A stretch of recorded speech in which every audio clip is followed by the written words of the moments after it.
Welcome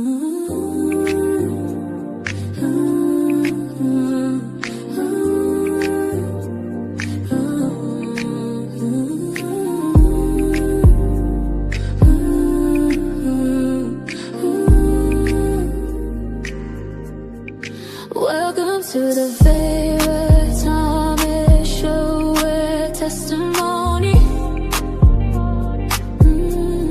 reality and truth meet you at the front door. Perspective to propose.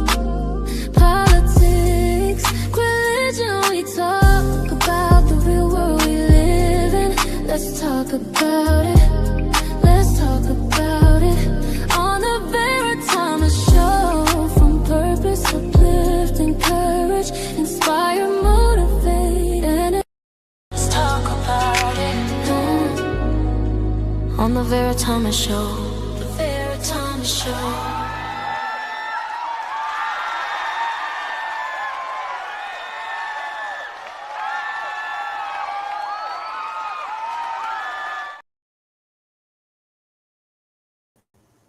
Hello, hello, hello. I am so excited about my guest today. Hello, Miss Younger. How are you today? I'm great, and I'm so thrilled to be with you tonight, Vera. Thank you for including me. I am so excited to have you on. We were talking backstage before the show started, and we were running out of time. And so I'm just excited that you're here. And let me just share with our audience a little more about Susan K. Younger, relationship architect. In an ever-changing world where Gen AI, Susan is a catalyst for transformation, advising and serving leaders, navigating both the ordinary and the challenging to create collaborative and adaptive performance for their business, guiding self-awareness and understanding based on the values of their teams, clients, and potential employees. Her diversity in training and work builds relationships, empowering businesses and individuals to thrive with their expertise, bridging differences, unlocking perspectives, and improving communications. Since 2015, she has integrated and utilized Codebreaker Technologies, a methodology in personality science, and their AI tools since 2019. She completed the AI certification program with Codebreaker in July of 2025. This scientifically validated methodology is based on decision-making and influence intelligence. And we're going to talk more about it because it sounds so fascinating. But before we even get into the conversation, I would like for you to share, as I ask all my guests, what was your childhood like and how did it impact you? And before we go on, hello, Kathleen Caldwell. She says, greetings. So happy to be enjoying the two of you. Thank you so much for being here. Thanks for joining us, Kathleen. And please share this with others so that they can get involved in this powerful session that we're about to have today. So thank you so much for being here.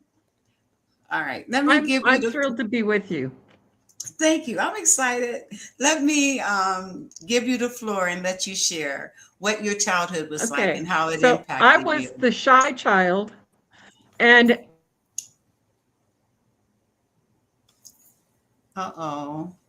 you got it. I was the shy child that my mother was so worried I would maybe not even be able to make it in college and such. And so in 6th to 7th grade, she started looking at me and having discussions with me about the fact that I was shy, I was tall, I was smart. And because of those three pieces together, others might really look at me and think that I was stuck up or arrogant. And she realized I was going to have to reach out to other people to engage with them because in many cases they would not feel comfortable reaching out to me. Now, she never did that in an arrogant way or in a way that was diminishing me, but it was more in a understanding the fact that I needed to have ways to get in front of people where I would feel comfortable engaging with them. And eventually, she and my dad thought maybe they'd done too good a job because I'd become too independent and moved away. So, first thing they helped me to do was to practice marching. My small town was very big in music. It's where Meredith Willson grew up. And so music and Music Man was key to everything we do. And because of that, the marching band was something where mom's like, you could be the drum majorette because you're tall. And that allows you to start to learn how to lead and engage. But it also meant I didn't have to talk. So talk about her having clues about things I would have never thought about. But looking back, I can see.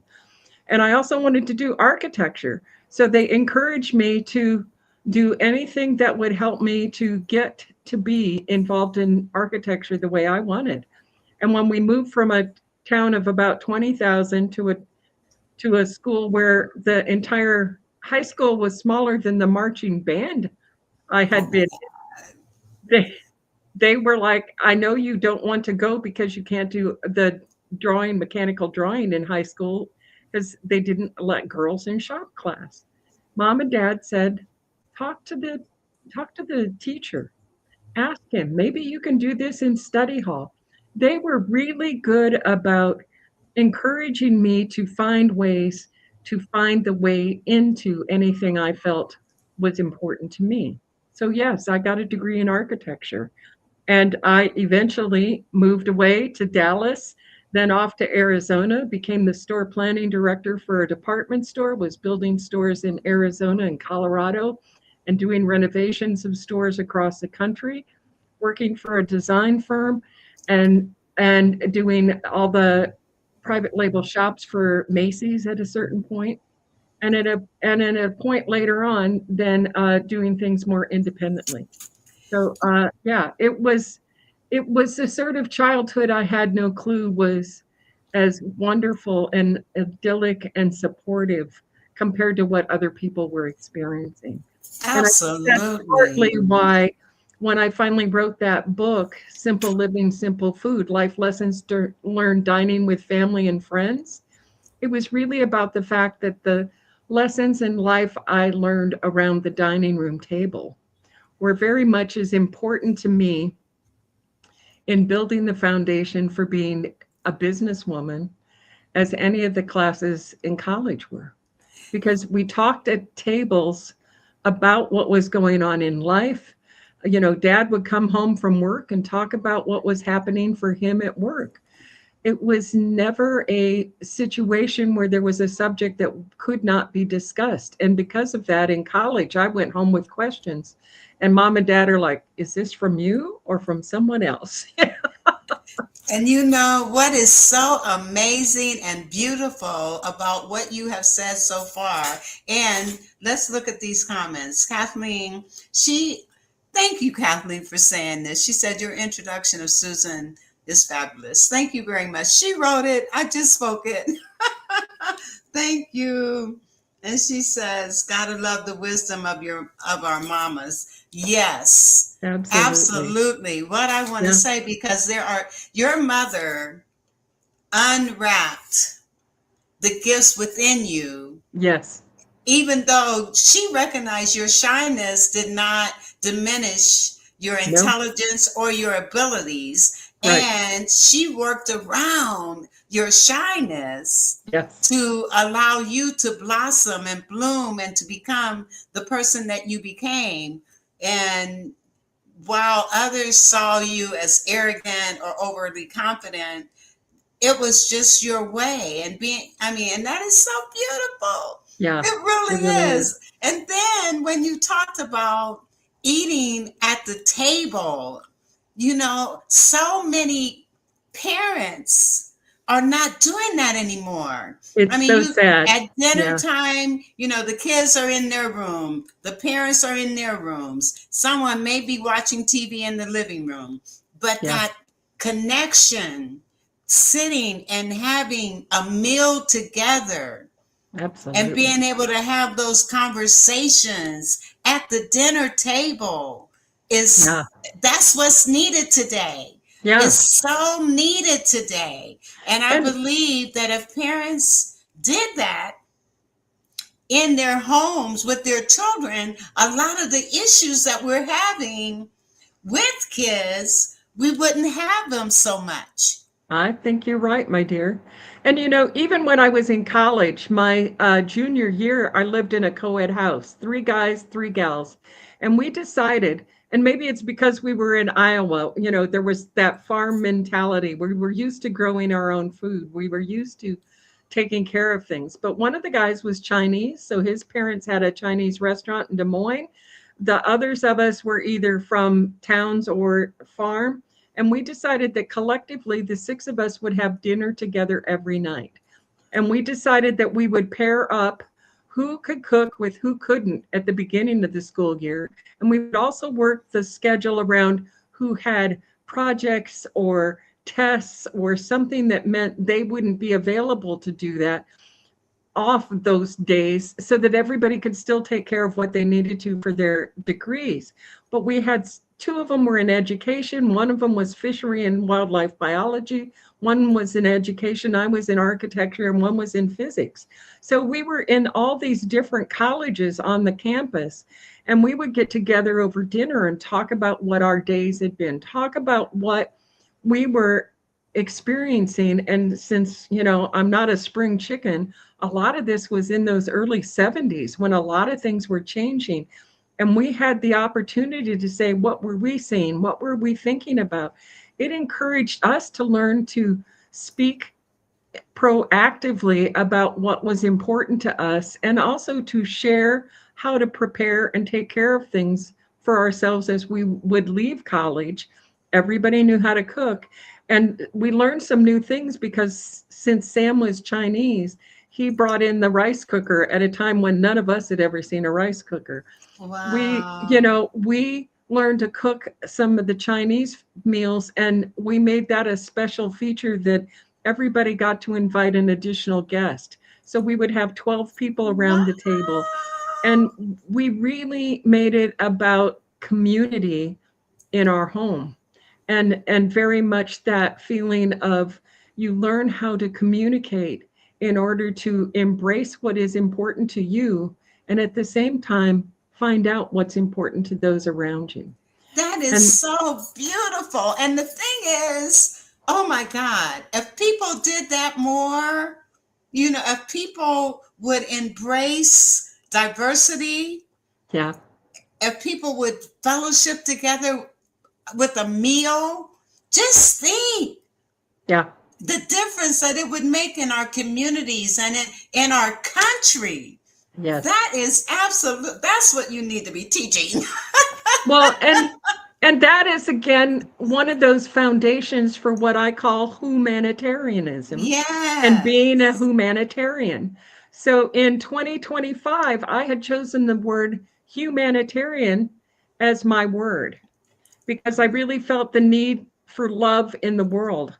But when I started looking at the sites that were talking about humanitarian efforts, every single one of them showed a horrific disaster that people were coming in to take care of things after After something the had gone fact. wrong. They were Yes. not doing anything to create a community that was linked together with love and the ability to support each other, understanding who we were from different perspectives that could build a foundation that would allow us to have fewer crises. Yes, we're still going to have hurricanes, tornadoes, tsunamis, those things in nature that we just can't avoid. Something's going to go wrong in everyone's life in some unique way. However, if you know how to communicate with others, you know how to ask for help when you need it, you know how to offer help when you can, You know how to be there in support and listen, and not listen just to hear, but to really connect with the other individuals and find out ways that you can come together. And what I think for me, humanitarian activities are really those small things you do in life. It's not about creating a whole new venture. It is really creating that grassroots engagement of how can I, as an individual, help to lift up those around me at no additional expense, possibly. Or maybe we just each pool something together in a way that creates a small gain. We find what we have to share. You are a beautiful soul. Thank you. And oh my God, I'm getting emotional.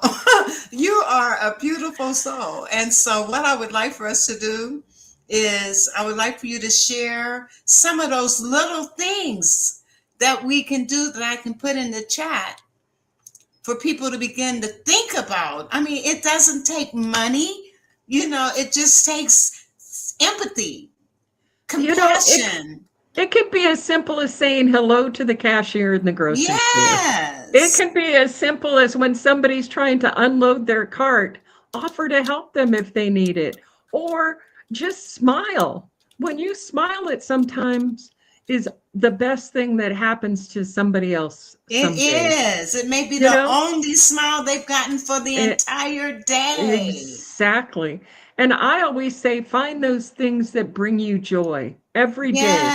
It Yes. does not have to be it does not have to be gigantic. I mean, I can laugh at something my dog is doing, or I can hear something on the radio and a song that reminds me of something from another time, and I start to giggle remembering those memories of good times Yes. that we've had. Those moments of gratitude, those moments Yes. of connection that have helped us to get to where we want to be. Those are small things, but those things help us to reach out to others.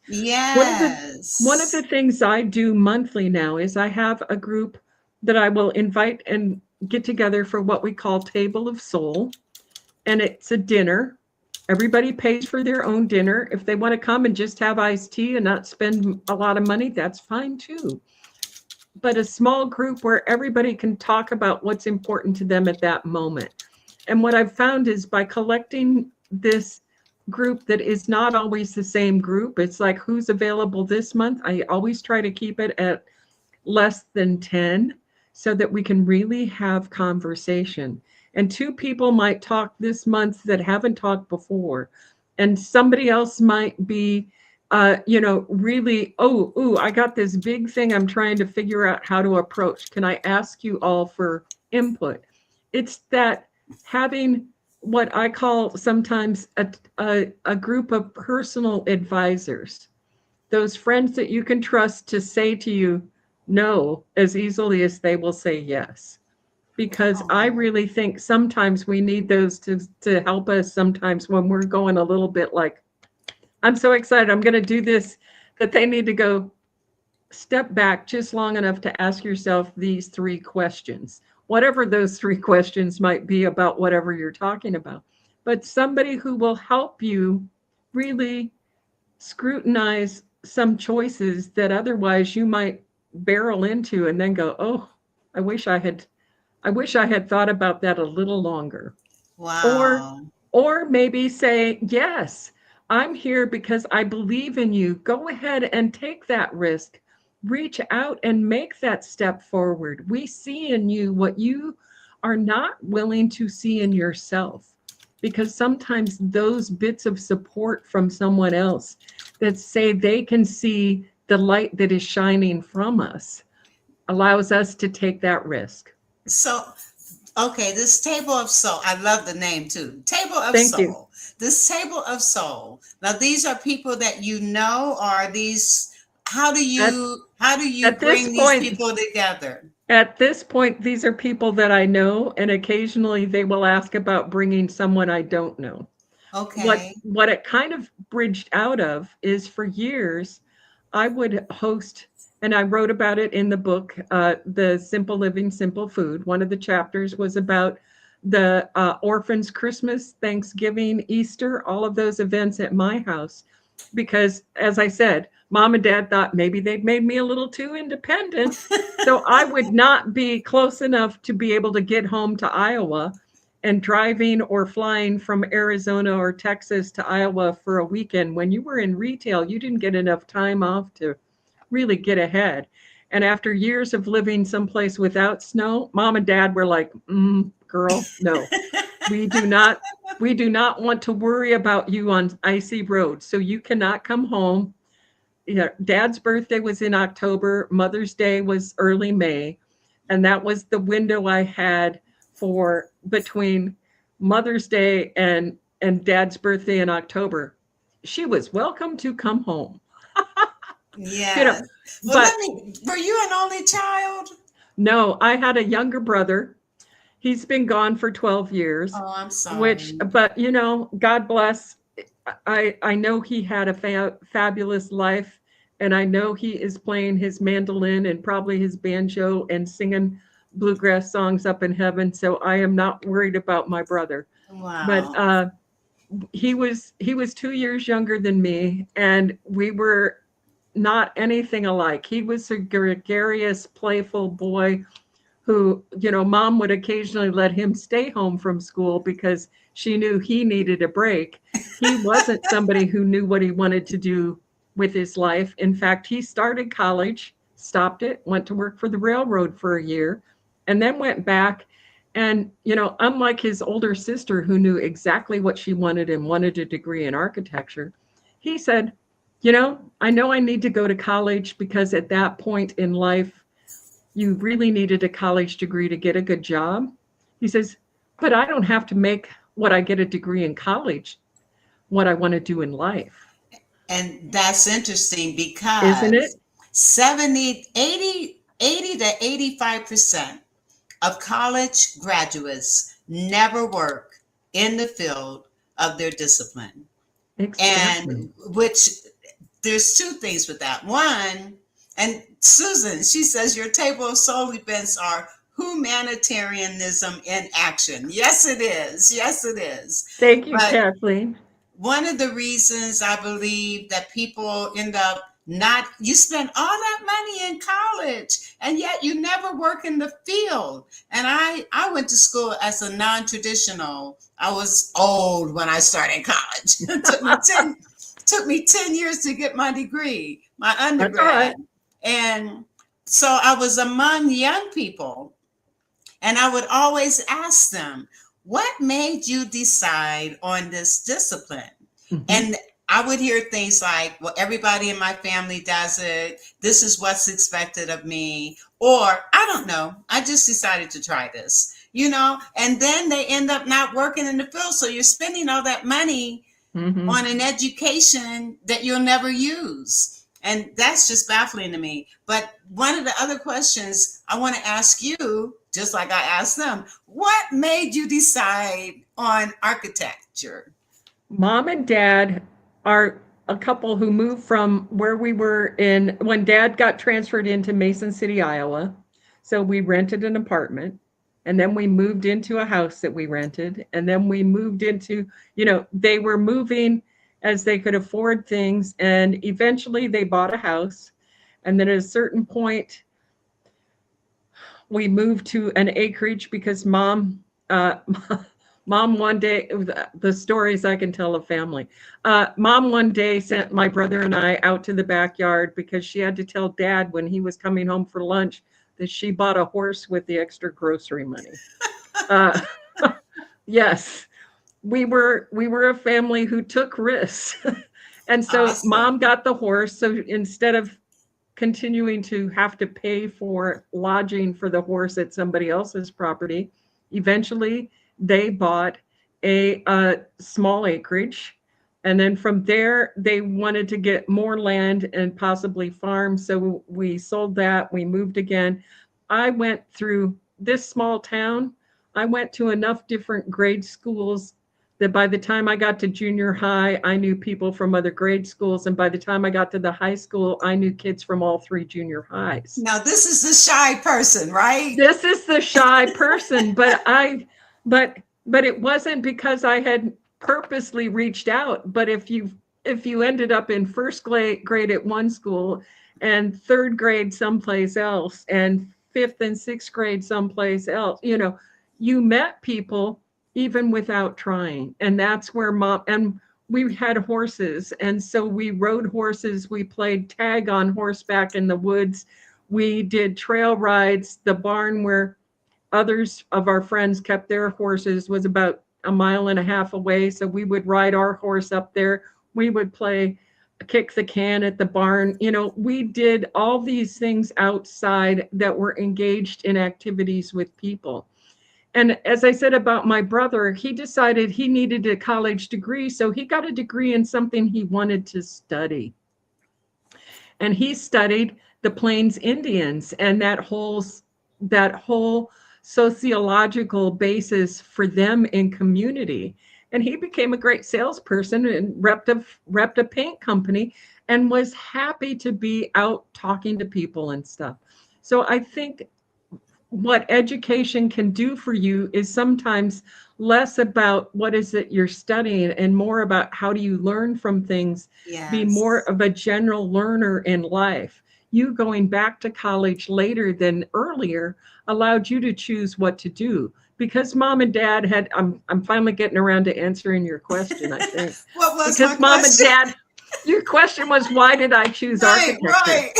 So because mom and dad moved so many times, every time they'd move, they'd talk about what was wonderful about this house, what was better about that house, what was better about that property. And as a kid who liked to draw, I would draw plans of how could it work this way. Wow. Mom says she really wished she had saved some of those because some of them, she says, were pretty funny. But, she didn't save any of them. And by the time in junior high, when I'm like being asked to write a report about what I want to do, and I said architecture, they said, and what's your second choice? Because they just were not worth listening typically to women. Well, no, this were the female teachers too, because they were not used to seeing women go into architecture. So it was the sort of thing that didn't encourage that. What I didn't know about my hometown of Mason City until I was in college was the impact that Frank Lloyd Wright and his community had on that neighborhood. There were some really interesting homes. And there was a retail space that had been converted from a bank into retail, but I didn't know that until I'm in college. And I flipped a page and it said the such and such bank of Mason City, Iowa. And I'm like going, where's that? And all of a sudden I'm like, oh, wait a minute. That's where such and such men's clothing store is. And, it had been repurposed. I started to understand that I had been influenced by things that I loved around town, but didn't know the history of them until later. Now that city embraces that and celebrates it. Restored that bank, and it's attached to a hotel. It's an iconic piece. Yeah. So a lot of these things are that being open to learn in any way that you are. So yeah. Yeah, and that you brought another point. Parents, watch and observe what your children gravitate towards. Oh, yeah. So can I tell you what, we haven't really talked about the bank code, but let me tell you, one of the things we say in relation to the Codebreaker piece is frequently you're parenting the child you wish you had instead of the child you have. Or you're parenting the way you wish you had been parented because you didn't get what you wanted from your parents. So now you're trying to spoil or grant your children the opportunities that you wanted, regardless of if that's important to them. Right, which is another point, Don't try to live your life through your children. Oh, baby, allow them to be observant of what they are gravitating towards, and then nurture that, just like your parents did. Your parents did that for you. They were wonderful. It sounds like it, but we have so many, and when you consider 60% of adults who have unresolved issues, those issues stem from their childhood. Yeah. And if parents aren't embracing and acknowledging the gifts that their children have that could Yeah. lead to a lifelong purpose and passion, Oh, yeah. and it's just awesome that you had that experience. And I just want to encourage parents, please be aware Yeah. of the gifts your children are displaying. If a child likes to draw on the walls, maybe they're an architect. Yeah. And You never know. yeah, and both of my parents lost parents early in life. And so they felt that they had not had the support from family that they wanted in certain directions. My mother Hmm. was raised by her grandparents. She felt they did a fabulous job, but lost that direct mother father connection. Dad's parents both were gone by the time he was 13. He went Oh, off to World War II. His youngest siblings got sent up out for adoption. So the only family reunion I've been to is a family who it was my uncle's adopted family, not even our family. I mean, we've got all sorts of crazy tales. And then with the last name of Younger, well, the Younger brothers ran around with Jesse James. So I can also say I've got outlaw in my background. And so we would watch those Saturday afternoon Jesse James and the Younger boys being bad and going, that's us. So, we got a little bit of everything going on that we looked at all of it as why did certain things happen in different ways for different parts of the family. My great grandfather that raised my mother lived right next to Boys Town. So she grew up next to the orphanage that all those I can't remember, was it Father Flanagan, all these orphan boys in the stories. So she had experiences with all those kids that wow. had, different lifestyles because they didn't have the family support. So I think that encouraged both mom and dad to say, we want you to be the best that you can be. Not like Yes. us. We want you to be unique to yourselves. And so I know how blessed that is being able to look back at it. Yes, absolutely. And more parents, I mean, let's face it, Susan. Right now people are struggling. They are. People are suffering. People Hmm. are stressed and worried Yeah. about everything. And it's spilling over into how they're raising their kids. Yeah. And so what can you say? All right, we got another comment. What fun stories. Yes, yes, yes. Awesome stories. Absolutely. Thank you, Kathleen. Thank you. And so, with the work that you do, what can we do to kind of encourage parents, and not just parents, but people as a People. whole? Yeah. Because I mean, it is really heart wrenching to know the things that people are going through right now. And the loneliness that is out there because so many people feel, they spend a lot of time looking at things on social media. They are watching movies, but they are not sitting in conversation. And Yes. it really is those conversations that can break down some of those barriers. And Yes. and if you have never learned how to have a conversation, if you are only picking up a phone and texting, you just never know if they are really reading the message the way you sent it. Exactly. Somebody sent me the message the other day and I said, "Oh, that's great."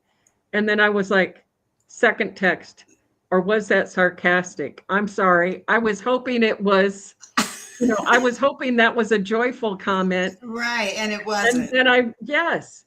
And it made me stop to think about how was she meaning that? And I needed to ask the question instead of me assuming that I knew.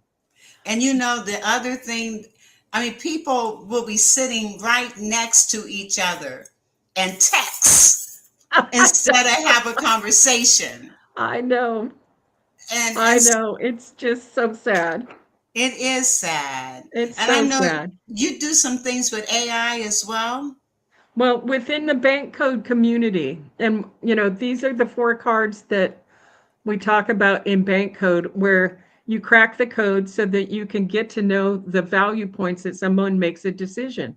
Well, any conversation involves decisions. So when you go to this site, you'll see 4 cards and you'll see 12 words on each of these cards. Well, you'd read those 12 words and then you'd order the cards in the order that matches you. So for me, that is the nurturing first, the action second, knowledge third, and then blueprint last. Well, what that tells you is I'm all about relationship. Well, gee whiz, what am I calling myself? A relationship architect. It is all about building those connections in life that allow us to do what we need to do. And somebody else might look at this card, and that's the last word on it that's important to them. I did it with a business it was a city office, and all the people included the guys that were mowing the lawns in the parks, to a cop, to the city manager. A cop picked nurturing as the first card, but her choice for that was the word ethics. So she obviously looked at this card in a completely different framework than I did. Mm-hmm. And frequently somebody will look at somebody's profession and say, well, then you must be such and such. So a lot of people thought I would be blueprint because I drew blueprints. I Yeah. had projects that were on time and on budget, and I held people accountable for getting done what needed to be done. And I'm like, that is my last code. If it's up to me, I'd throw that across the room and worry about those things later on. But I know these have to be done in respect to the relationships and getting the project done for their company, for the benefit of the customers, all those things. I did these for these reasons. It didn't mean I disrespected these. It just Right. meant this wasn't what drove me. So you Right. didn't start by telling me these were the things you needed done first. In fact, I had one boss who said, Suze, I need you to give me a report on where we're at. Will you go write this report? And I'm like, John, I'm slow at that sort of thing. I said, can I just tell you now? Because if you wait for my report, I think you'd rather I get the stores opened. And he just started to laugh and he goes, you're right. Okay. But it was that understanding of me knowing he needed this. Was there a Yeah. way I could respond to him that would allow him to have what he needed, but doing it in a way that felt good for me too? Right. I love it. And I've put in the chat Yeah. this code. So I'm encouraging those of you that are listening now and those of you that will listen to the replay, go to crackmycode.com/get results. I'm What's going to be doing beautiful, it myself. yeah. What's beautiful is when they do that and they submit their email address, it will send them a link with a report they can download that's over 20 pages all about them and how Wow. they make a decision. And when they see that, they'll start to go, oh, wow.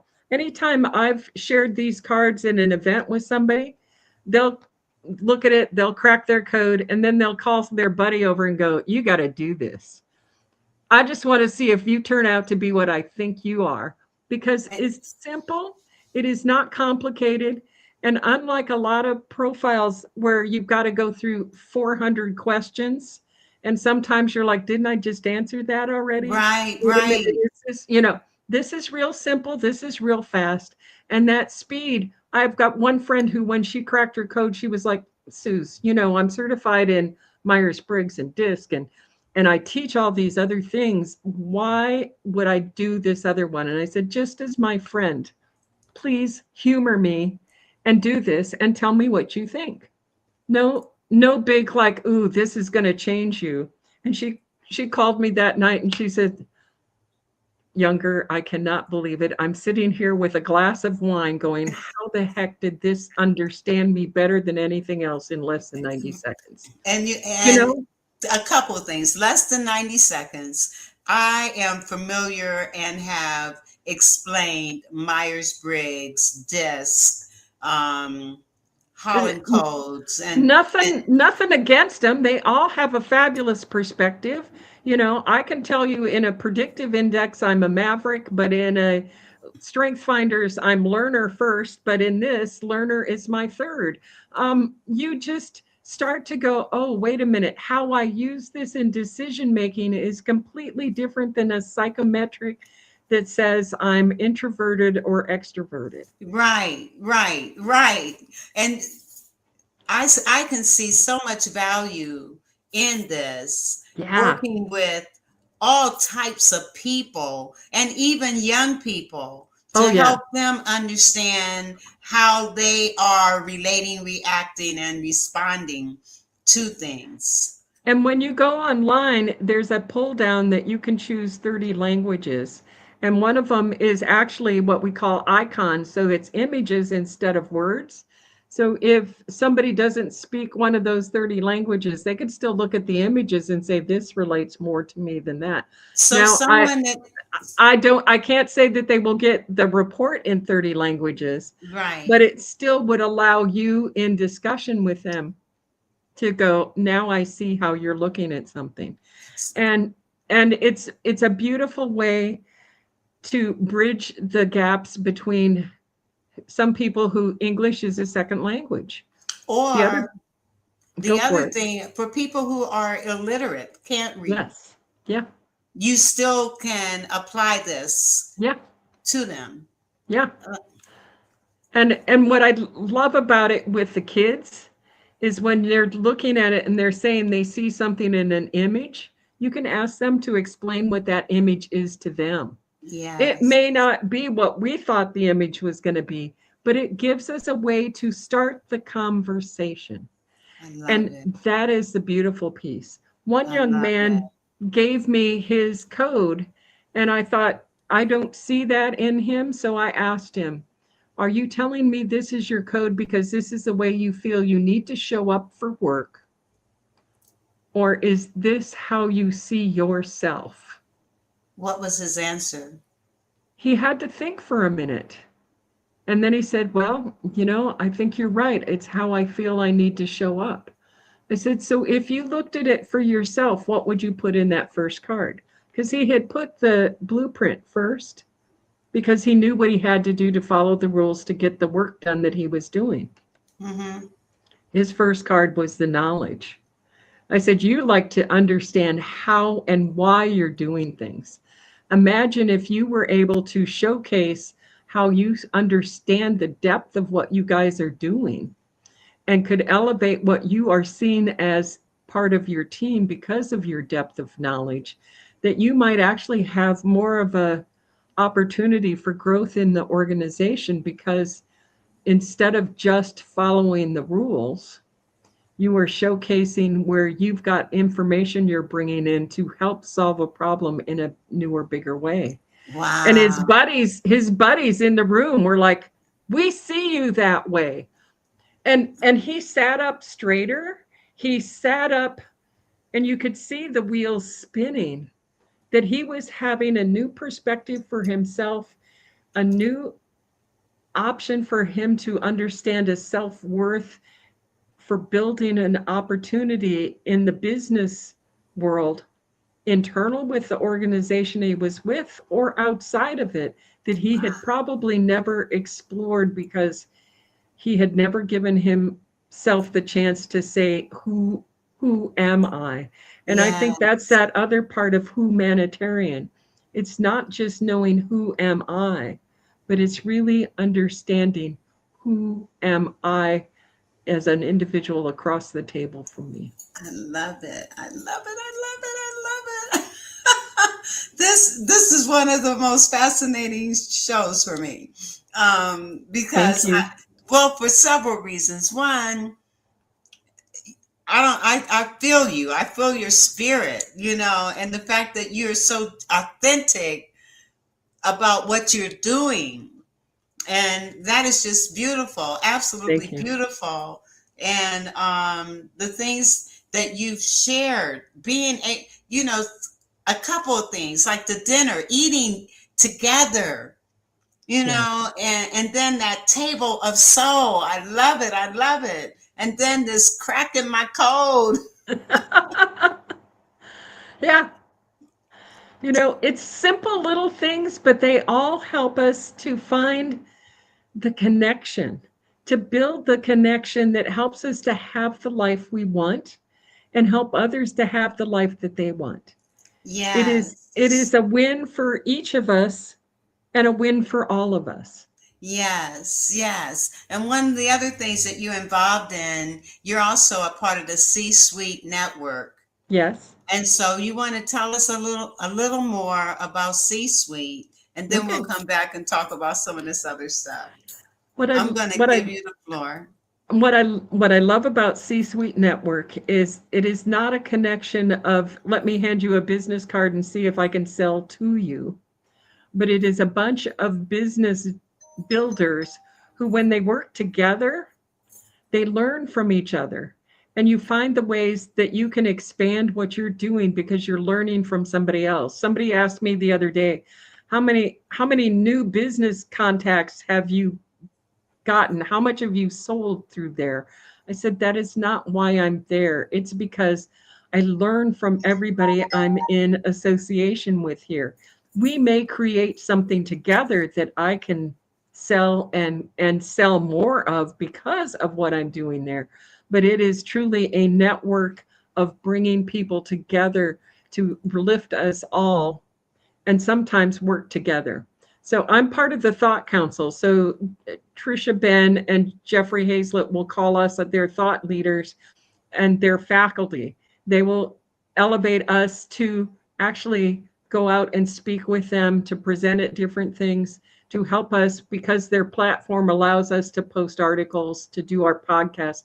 Like people would put your podcast on the C-Suite network and it has a broader audience because of that business base. So Wow. as that recently, they've asked me to step in to be the community manager for the Thought Council.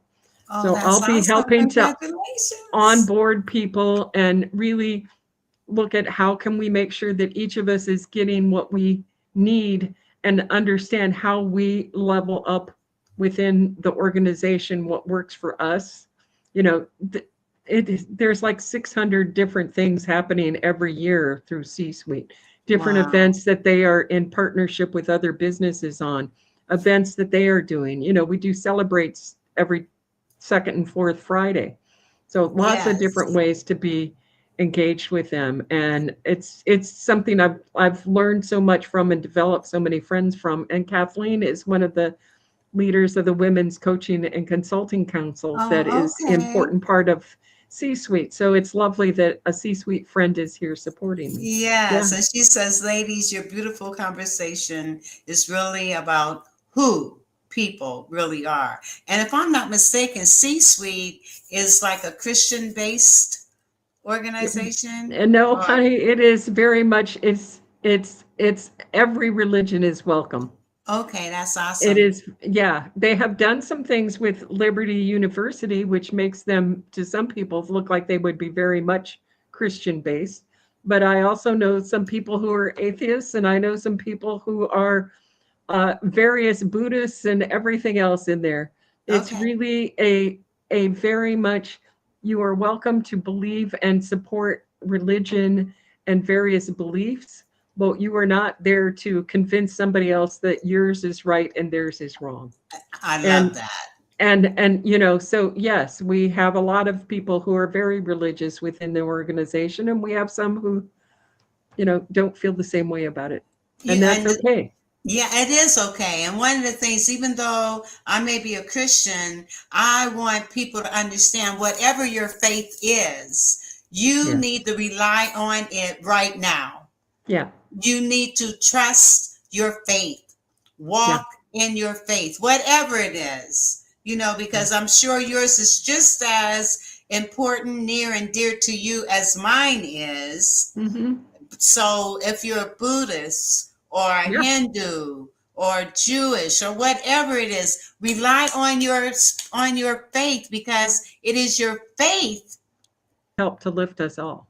Yeah, And association breeds assimilation, and we are what we exactly. surround ourselves around. Yeah. So that is very, very A letter that I may not share with them until the next day. I may not share with them at all, but I at least got my thoughts down about what I was concerned about so that we could talk about it. yes. And and I think that there are things with their life that there was a point where one of them wanted to drop out of school, and I told him no, and he crawled out the window. And so his father and I agreed that the next morning, his father had to go to work and do construction. So I was able to be at the house in case he came home that day. And we had his stuff packed in the trunk of the car. And I said, if you do not want to live with us, I will be happy to take you to the airport to fly you to live with your mother. Wow. And And wow. and he broke down in the hallway and he says, nobody has ever loved me enough to tell me no. Oh, wow. And that was for me one of those aha moments of Yes. recognizing that when teens are pushing against you, sometimes they want the no because they don't have the strength to say it themselves.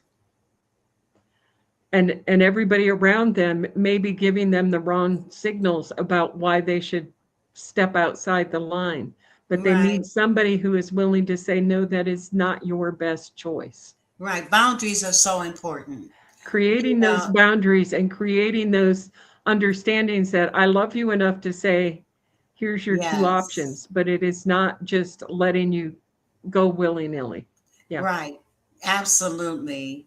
Absolutely. And I talk about different parental styles and not having boundaries. Boundaries are necessary.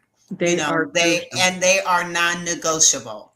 Yes. Guidelines are flexible, but boundaries are non-negotiable. That's a And beautiful every way to put it. parent, and I didn't coin that. Someone else. Is. And the understanding of what you bring as a gift and its uniqueness Yes. sometimes means you were not in competition with someone else. What she would say, if I hadn't been there for your birth, I wouldn't know you are my child because I did not look like mom I mean, I got her brown eyes and such, but I got more of my dad's Scotch Irish, very fair skin. And I look like, they say I look more like his mother. Um, that when she looks at me, she would sometimes say, you're my little Harold, because that was my dad's name. And I was somebody who liked to draw and I liked to do things inside and I liked to do math. And she wanted nothing to do with any of those things. She cooked for us because, well, we got to eat. But it wasn't because it was her favorite thing to do, but she was a great cook. It was the things that she did because of love. And it was the way she put together something simply, but it was delicious, to make it easy, to make it repeatable, so that she could play with the horses, that she could be outside doing things that she loved to do. So, she would look at things that I was interested in. And I've got a couple of pieces of art that were like a rice paper over something done as a block print. And in that rice paper were leaves. And mom was like, don't you just want to peel that apart and look at that? And I'm like, no, I'm happy with it. But, we could have those funny discussions about Yes. what intrigued us and why it wasn't the same as her. She played the Right. accordion and loved country music. And I'd prefer jazz and rock, but I still Yes. liked, we had all of those different things going on in our house, and everybody's opinion was respected and played That's with. beautiful. You had a beautiful I was experience. blessed. I Yes, really you was blessed. were. I mean, Yeah. it wasn't that there weren't things that happened that were, troublesome, but it still was, we faced them